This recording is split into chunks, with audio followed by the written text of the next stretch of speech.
Happy new year ए Deere happy new year बोला ना happy new year ए Deere happy new year.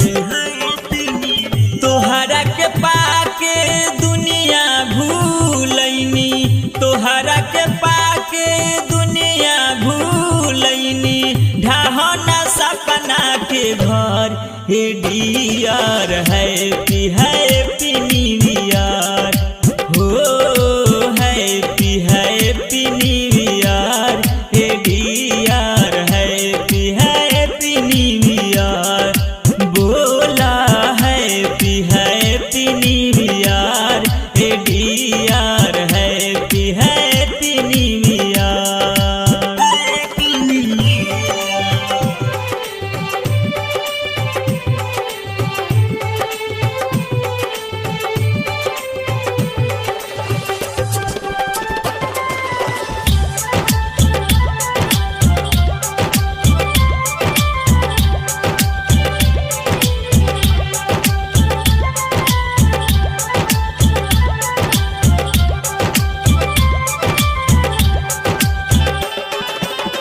हर बार कवनो बहाना कके बदली जालू जान हो देखिले राते दिने तोहरे सपनावा कहिया पुरैबू आरामान हो।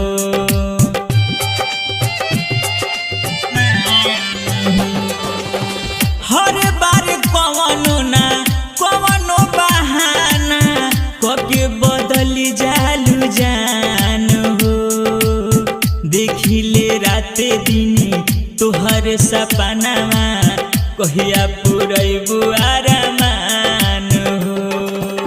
सपनों में आ जई तू कबहू सपनों में आ जई तू कबहू पेन्ही के पियरे पियर हे डियर हैप्पी न्यू ईयर बोला हैप्पी न्यू ईयर हे डियर हैप्पी न्यू ईयर बोला हैप्पी न्यू ईयर हे डियर हैप्पी न्यू ईयर।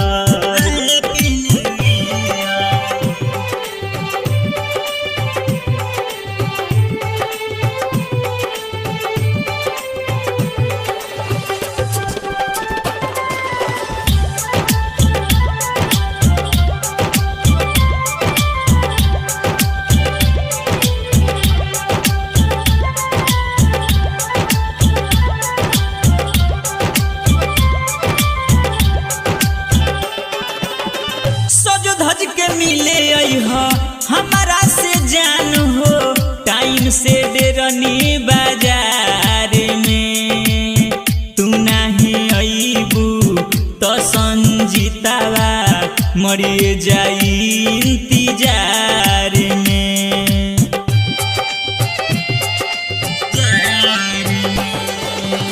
सज धज के मिले हमारा से जान हो टाइम से डेरनी बाजार में तू नहीं अबू तो संजीतावा मरिए जाई इंतजार में।